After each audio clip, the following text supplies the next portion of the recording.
स्वागत है आपका देवभूमि समाचार में। मैं हूं आपके साथ जो इस बुलेटिन की शुरुआत करेंगे तो प्रदेश के कासगंज में शनिवार को दिल दहला देने वाली घटना हुई थी, जिसमें कई लोगों की मौत हो गई थी और कई लोग घायल भी हुए थे, जिस पर प्रधानमंत्री नरेंद्र मोदी और उत्तराखंड के मुख्यमंत्री धामी ने इस घटना पर दुख व्यक्त किया है। वहीं सीएम धामी ने दुख जताते हुए सोशल मीडिया साइट एक्स पर ट्वीट किया कि उत्तर प्रदेश के कासगंज में हुई सड़क दुर्घटना अत्यंत पीड़ादायक है और कहा कि ईश्वर से मृतकों की आत्मा की शांति और शोकाकुल परिजनों को यह असीम कष्ट सहने की शक्ति प्रदान करने की कामना करता हूं। तो आप ये देख सकते हैं अपनी टीवी स्क्रीन पर, जब मुख्यमंत्री पुष्कर सिंह धामी ने ट्वीट कर हादसे में जो भी लोग शिकार हुए हैं और जिनकी मौत हुई है, जो घटना में घायल हुए, उन सभी के लिए ईश्वर से प्रार्थना की है और उनके घायलों के शीघ्र स्वस्थ होने की कामना की है।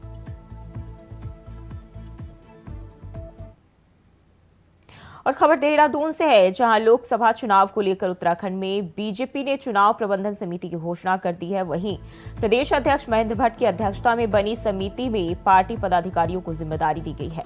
38 विभागों के लिए पार्टी पदाधिकारियों को जिम्मेदारी दी गई। तभी प्रदेश प्रवक्ता विनोद सुयाल का कहना है कि बीजेपी लोकसभा चुनाव के लिए पूरी तरह से तैयार है। साथ ही कहा कि बीजेपी ने पूर्व मुख्यमंत्री, वर्तमान में कैबिनेट मंत्री धन सिंह रावत समेत कई कार्यकर्ताओं को जिम्मेदारी दी है। साथ ही कहा कि चुनावों में मत 50% से बढ़ाकर 75% तक ले जाने का लक्ष्य रखा है। भारतीय जनता पार्टी लोकसभा चुनाव के इस चुनाव के लिए पूरी तरह तैयार है और हमारे कार्यक्रम निरंतर और सतत चल रहे हैं। चुनाव प्रबंधन की दृष्टि से 38 विभागों का एक टोली का गठन किया गया है। इसमें हमारे नरेश बंसल जी को चुनाव प्रबंधन समिति का संयोजक बनाया गया है। इसी तरह पूर्व मुख्यमंत्री विजय बहुगुणा जी, त्रिवेंद्र सिंह रावत जी, हमारे धन सिंह रावत जी सहित अनेकों कार्यकर्ताओं को विभिन्न प्रकार की जिम्मेदारियां दी गई है और इस तरह से चुनाव के दृष्टि से भारतीय जनता पार्टी ने कमर कस ली है। बढ़ते आगे, राजधानी के दून मेडिकल कॉलेज में अब मेडिकल के छात्र छात्राएं वर्चुअली रियलिटी से पढ़ाई और शरीर का शोध कर सकेंगे। दून मेडिकल कॉलेज में स्वास्थ्य एवं चिकित्सा शिक्षा मंत्री डॉक्टर धन सिंह रावत ने 3D कैडवियर यानी वर्चुअल तरीके से शव से प्रशिक्षण देने की शुरुआत की है, जिसके जरिए अब सभी शव के बिना भी वर्चुअल माध्यम से शरीर के अंगों को समझ सकेंगे। इस बात को लेकर दून मेडिकल कॉलेज के प्राचार्य डॉक्टर आशुतोष सयाने ने कहा कि 3D कैडवियर के जरिए मेडिकल के छात्रों को मानव शरीर की संरचना के बारे में सिखाया जाता है, लेकिन अब इसकी कमी आने की वजह से यह तकनीक निकाली गई है। 3D वर्चुअल कैडेवर, जिसका कि कल ही माननीय चिकित्सा स्वास्थ्य एवं चिकित्सा शिक्षा मंत्री जी के द्वारा इसका शुभारंभ किया गया। ये एक मशीन होती है और इसके द्वारा हमारे जो मेडिकल स्टूडेंट्स होते हैं, एमबीबीएस के स्टूडेंट्स होते हैं, पैरामेडिकल के स्टूडेंट्स होते हैं, उनको बॉडी जो कि ह्यूमन बॉडी है उसमें उसकी संरचना, जो एनाटॉमी, जैसे कि स्किन है, जो टिश्यूज हैं, मसल्स हैं, बोन हैं, नसें हैं, आर्टरीज हैं, तो ये समस्त संरचना के बारे में जो सिखाया जाता है। होता यूं कि पहले जो कि कैडेवर जिसे हम बोलते थे, पहले खूब मिलता था और अब जो है इसकी कमी आई है। और सीधे चलते हैं लखनऊ, जहां सीएम योगी आदित्यनाथ लाइव है। क्या कुछ कह रहे, चलिए आपको सुनाते हैं। उसके सार्थक परिणाम हम सबके सामने देखने को मिल रहे हैं। प्रदेश में सुरक्षा और कानून व्यवस्था की बेहतर स्थिति का परिणाम कैसे होता है, यह आज हम सबके सामने है। जब हम लोग देखते हैं कि जिस प्रदेश में कोई निवेश नहीं करना चाहता था, उस प्रदेश में देश भी और दुनिया भी आज निवेश करने के लिए आ रही है। आपने अभी पिछले दिनों देखा होगा, गत सप्ताह ही प्रधानमंत्री जी ने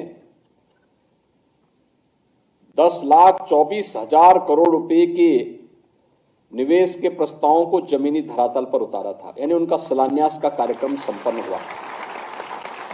ये 10,24,000 करोड़ रुपए के निवेश के प्रस्ताव को जमीनी धरातल पर उतरने का मतलब आप जानते हैं? 34 लाख से अधिक नौजवानों को सीधे सीधे नौकरी। ये 34 लाख लोग पहले कहां जाते थे? देश के अंदर अलग अलग जगहों पर भटकते थे नौकरी के लिए। कोई महाराष्ट्र जाता था, कोई पंजाब जाता था, कोई बेंगलुरु जाता था, कोई गुजरात जाता था, कोई तमिलनाडु जाता था, कोई आंध्र प्रदेश जाता था। आज कहीं जाना नहीं है, बल्कि अपने ही राज्य में वह निवेश हो रहा है, अपने ही राज्य में उसको नौकरी मिलेगी। यह एक संभावना प्रदेश के अंदर तैयार कर दी गई। जब हम लोग ग्लोबल इन्वेस्टर समिट किए थे फरवरी 2023 में, तो हमें 40 लाख करोड़ रुपए के निवेश के प्रस्ताव प्राप्त हुए। पूरी दुनिया देख रही थी एक यूपी में क्या हो गया, इतना पैसा आ रहा है। थोड़ी भी शासन प्रशासन की कार्य पद्धति बदल जाए, ईमानदारी पूर्ण तरीके से वो कार्य करना प्रारंभ कर दे, तो कैसा सर्वांगीण विकास के रास्ते खुलते हैं। निवेश आ रहा है, इंफ्रास्ट्रक्चर। आज के दिन पर उत्तर प्रदेश में जितना कनेक्टिविटी के लिए 4 लेन की कनेक्टिविटी हो, एक्सप्रेस हाईवे का हो, रेलवे का हो, एयर कनेक्टिविटी का हो, वाटरवे का हो, जितना बेहतर कार्य यूपी के अंदर हो रहा है, अन्यत्र देखना कठिन है। इस इंफ्रास्ट्रक्चर का लाभ भी उत्तर प्रदेश के अंदर मिल रहा है।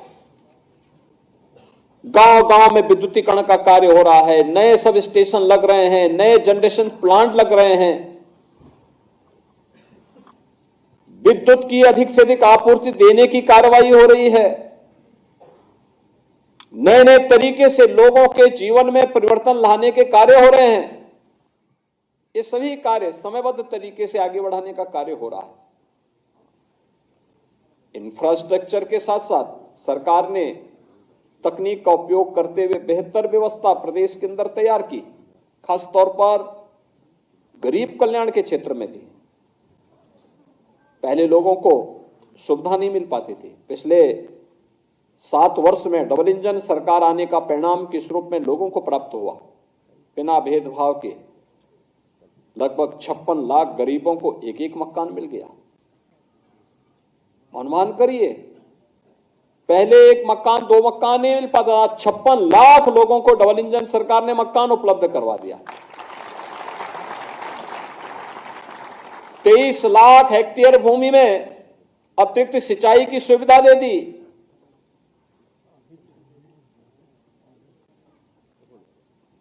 एक 1,21,000 गांव, जहां पे आजादी के बाद क्या, आजादी के पहले, आजादी के बाद कभी बिजली नहीं पहुंची थी, उन गांव में बिजली पहुंचा दी और 1,58,00,000 परिवारों को बिजली के फ्री के कनेक्शन भी उपलब्ध करवा दिए गए।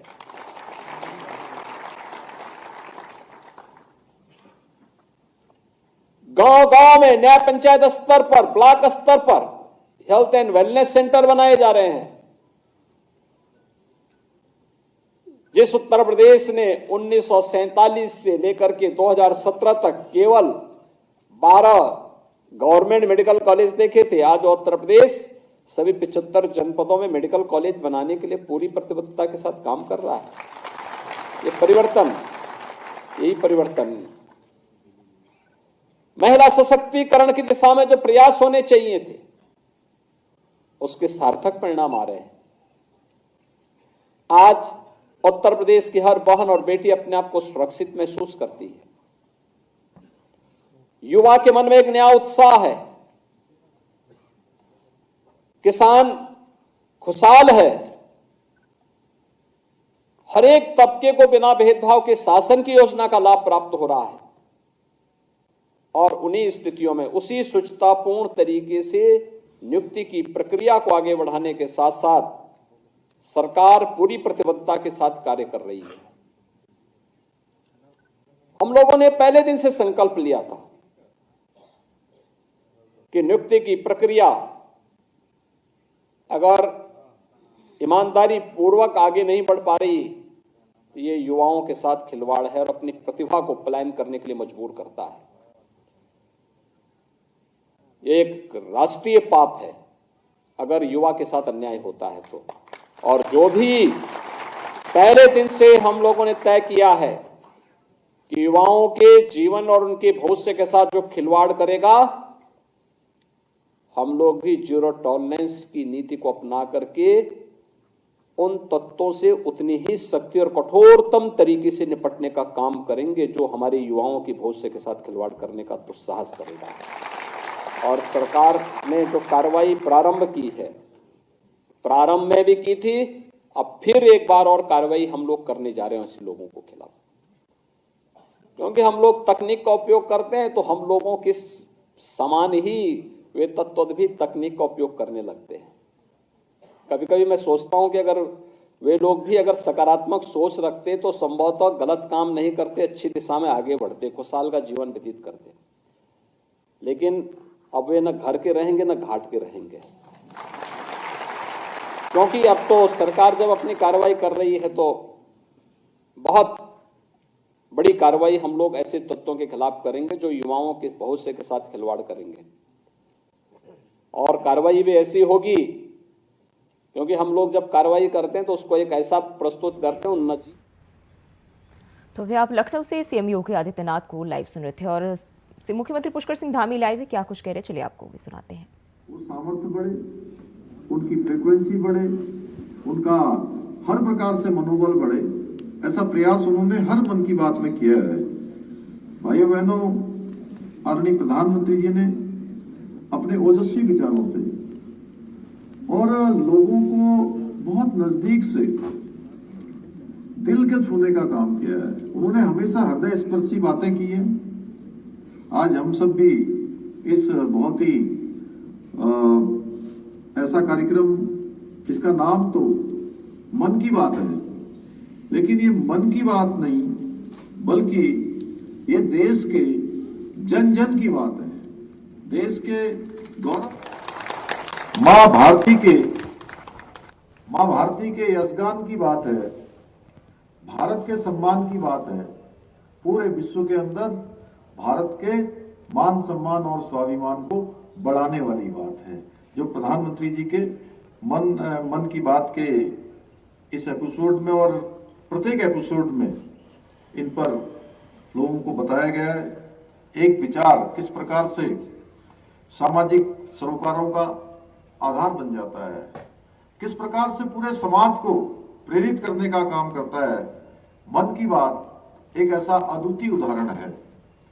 आदरणीय प्रधानमंत्री जी ने जिन भी विषयों को इस कार्यक्रम में शामिल किया है, सभी जन जागरण के लिए एक सशक्त माध्यम बने हैं और हमारे देश के नागरिकों पर, जिन लोगों ने भी मन की बात को सुना है, एक बहुत सकारात्मक ऊर्जा का उनके अंदर प्रभाव हुआ है, सकारात्मक ऊर्जा बढ़ी है।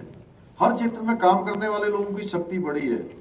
हमारे उत्तराखंड के भी अनेक जो हमारे पर्यटक स्थल हैं, हमारी महान विभूतियां हैं, हमारे यहाँ की सांस्कृतिक धरोहर है, उन सभी को इन कार्यक्रमों में माननीय प्रधानमंत्री जी ने हर एक कार्यक्रम में उनको कहीं ना कहीं सम्मिलित करने का काम किया है।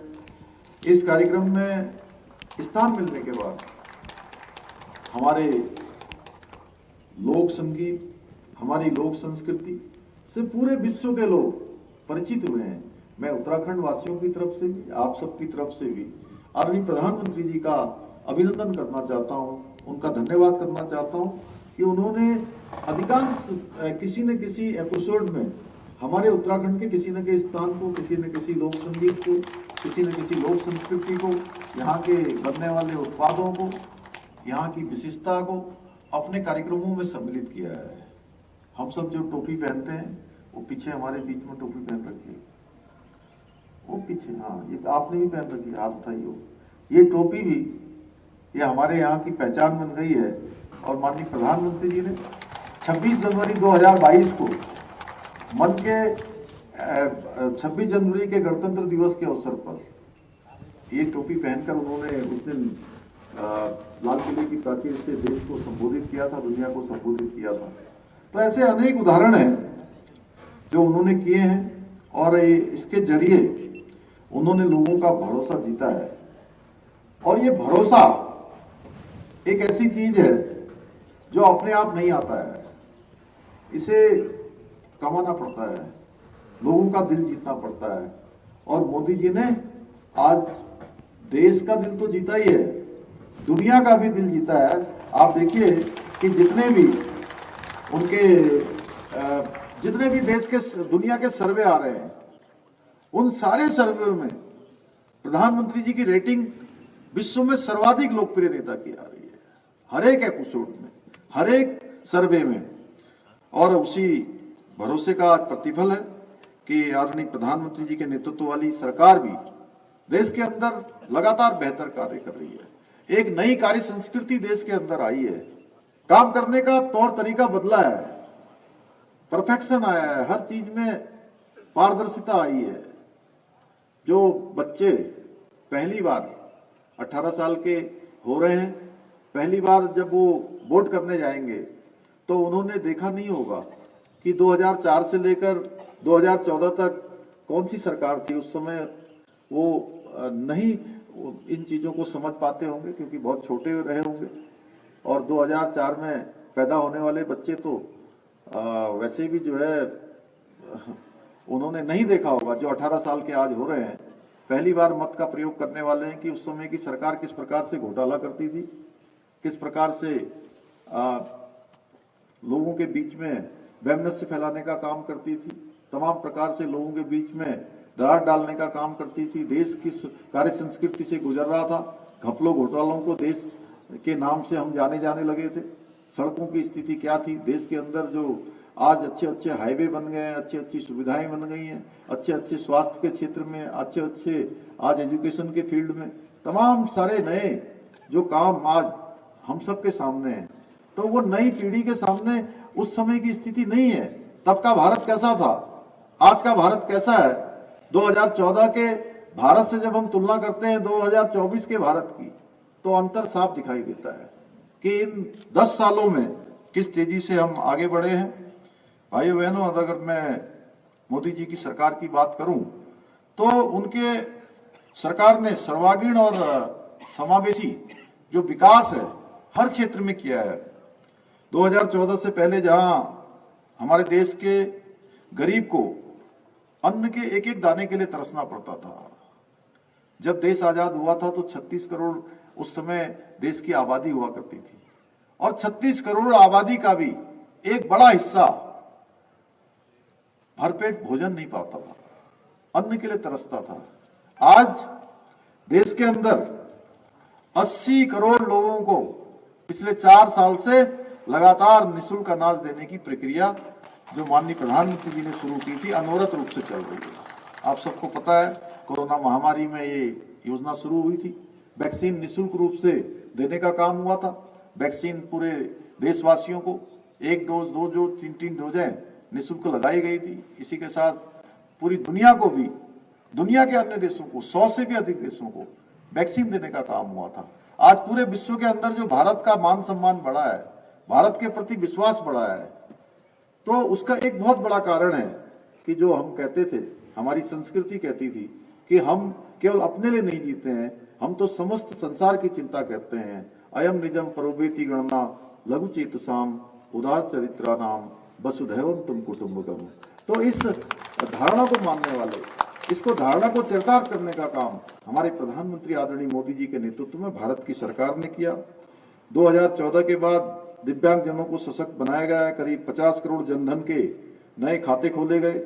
प्रधानमंत्री आवास योजना के तहत 4 करोड़, लगभग 4 करोड़ मकान बनाए गए, और इन 4 करोड़ मकानों में भी आप अभी देख रहे थे कि कल्याणी जी और सुनीता जी, 2 बहनें इसमें दिखाई दे रही थी। ड्रोन दीदी और अलग प्रकार से जो जैविक खेती के क्षेत्र में काम कर रही थी, एक ड्रोन दीदी के क्षेत्र में काम कर रही है, लखपति बनाने का जो काम हो रहा है। तो ये सारा का सारा अभियान माननीय प्रधानमंत्री जी के जो प्राथमिकता में रहा है, उसमें मातृशक्ति का सशक्तिकरण बहुत बड़ी उनकी एक संकल्प रहा है। उसी का कारण है कि आज देश के अंदर नारी शक्ति बंधन विधेयक संसद के दोनों सदनों में पारित हो गया, और देश के अंदर 33% आरक्षण मातृशक्ति के लिए सुनिश्चित हो गया। लखपति दीदी बनने के मार्ग तेजी से बढ़ रहे हैं। जहां 2 करोड़ लखपति दीदी बनाने का पहले केंद्र की सरकार ने लक्ष्य लिया था, अब उसमें 1 करोड़ और ऐड कर दिया है। प्रधानमंत्री आवास की संख्या भी 2 करोड़ बढ़ा दी गई है। हर क्षेत्र में आज जो हमारी मातृशक्ति है उसको आगे लाने का काम हो रहा है। प्रधानमंत्री आवास योजना हो या हर घर नल से जल जीवन मिशन के तहत सबको स्वच्छ जल देने का काम हो, आज हर क्षेत्र में काम हो रहा है। किसान सम्मान निधि 6,000 रुपये 2019 तो सीएम पुष्कर सिंह धामी को भी आप लाइव सुन रहे थे और फिलहाल के देवभूमि समाचार में इतना ही। खबरों के लिए बने रहिए इंडिया वॉइस के साथ।